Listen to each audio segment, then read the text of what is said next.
Iako sam rođeni Beograđanin, ja sebe doživljam jedino isključivo kao građaninom ovog grada i ono što ga čini najviše prepoznatljivim su njegovi ljudi i ne bih mogao da zamislim da živim u gradu koji nema jednu ovakvu reku kao što je Dunav.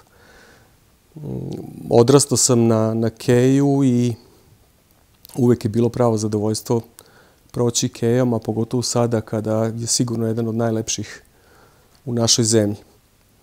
Često smo skloni da kritikujemo kako nam je grad i prljav i neuredan, ali nije grad kriv, krivi su ljudi. Koliko su dobri u nekim stvarima, koliko je lepo prolaziti ulicama i videti pozitivne ljude i poznate ljude, toliko smo sami krivi što nam grad sada izgleda ovako kako izgleda.